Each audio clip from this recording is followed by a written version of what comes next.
I'm Nana, a queer. Right, it's time for the Great British Debate this hour. I'm asking, should Ed Miliband stand his ground on net zero? He's, of course, the Energy Secretary, and he has urged opponents of net zero to bring on the fight after the government's climate push faced criticism from the US. Labour also faced criticism from the Conservatives, who say the 2050 net zero target is too ambitious. But I ask myself, who on earth set it? Well, it was them. And Reform UK would want to scrap it all together. So for the Great British Debate this hour, I'm asking, should Ed Miliband stand his ground on net zero? Joining me now, former Deputy Leader of Reform UK, Ben Habib, and also Labour activist Chris Worrell. Ben Habib. Well, Ed Miliband actually isn't standing still on net zero. He's making it even more difficult for the country. We've just signed up to the EU regime of levying tariffs on goods coming into the UK if they've been made using extra carbon-emitting processes. So we're going to have a kind of carbon tax on goods coming into the UK, which will hit the consumer, will make life much more difficult, obviously, for importers. This man is a danger to the United Kingdom. You know, we can't go forward with our security assured, with our industry assured, with the prosperity of the British people in mind, if we can't get cost-effective energy when we need it. And we've seen this play out in spades the other day in Scunthorpe, you know, with the government now having to effectively bail out Scunthorpe, because if it doesn't do it, we're going to lose the ability to produce steel in this country and we'll become dependent entirely on Chinese steel. And think how dangerous that is for the security of the country. Net zero, in the way that it's being practiced, has been a complete economic and security disaster for the United Kingdom. We have put ideology ahead of technology. We've put ideology ahead of economics. We've put ideology ahead of the betterment and prosperity of this country. That has to stop. I'm all for having a clean country, but you don't deindustrialise, make yourself weak, and damage the British people en route to doing that. You wait for the technology to exist, and then you implement it. What we've done is turn off North Sea gas, turn off our extraction of oil, and actually, frankly, because the technology doesn't exist to replace it, we've now got the stupid position of importing it at vast cost into the country. Chris Worrell. Well, look, no, if you look at net zero, like, what's the point of it? We want cheaper energy, cleaner air, and we want fewer wars driven by oil. Right? So far, have we seen any of that on our path to it? Well, have we? Well, we are seeing... which one? Which one of those? Cleaner energy. You listed them. What did you say? Cleaner energy. Cheaper energy. Cheaper energy. Yeah. Have we got that from net zero? No. Well, OK, what was the other one? You can get cheaper energy. What was the other one? Solar panel on your roof. Not really. Cheaper energy. Yeah, but solar panels, how much does a solar panel cost? Because most people... 15 cents a solar panel. No. How much does it cost to buy a solar panel, have it installed? Thousands, right? So don't forget that cost. It's prohibitive to most people. No, but that's where the government... Yeah, but it's not cheaper, though. You have to add that in. No, well, the government's put £40 billion to one side to this. And this is our money. The government means us, taxpayers. Yes, so that's again, add that in. Of course, but let's just... Cheaper energy. Where's cheaper energy, cleaner air, and fewer wars driven by oil. OK. Right? That is the output on it. You've got, like, Denmark, global leaders in this. They were investing in the 1990s in wind, right? That's not for everyone, but we have quite a lot of wind in this country, and that was when it was expensive. But what we do need a combination of gas, solar and nuclear. And while the Labour government has done a lot in sort of extrapolating nuclear forward, this bit where Ed Miliband maybe gets wrong, you know, it's like asking a panda for sort of population growth. You know, it's good instinct, but poor execution.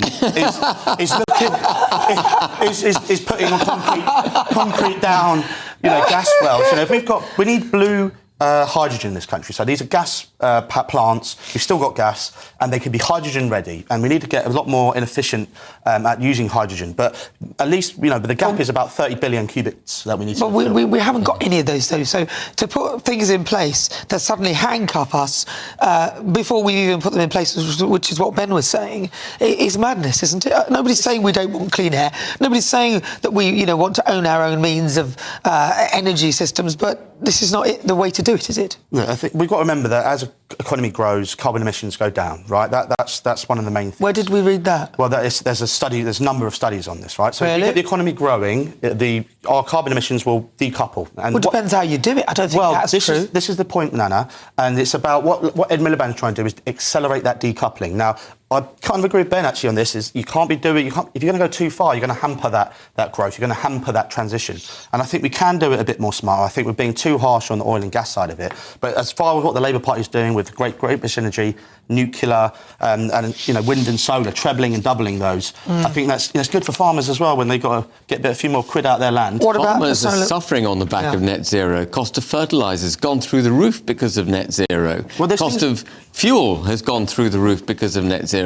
Well, I mean, look, there's arguments to say where, these ETS is the sort of carbon tax transition stuff that the EU's bringing in. There's a bit of a disparity when they come in.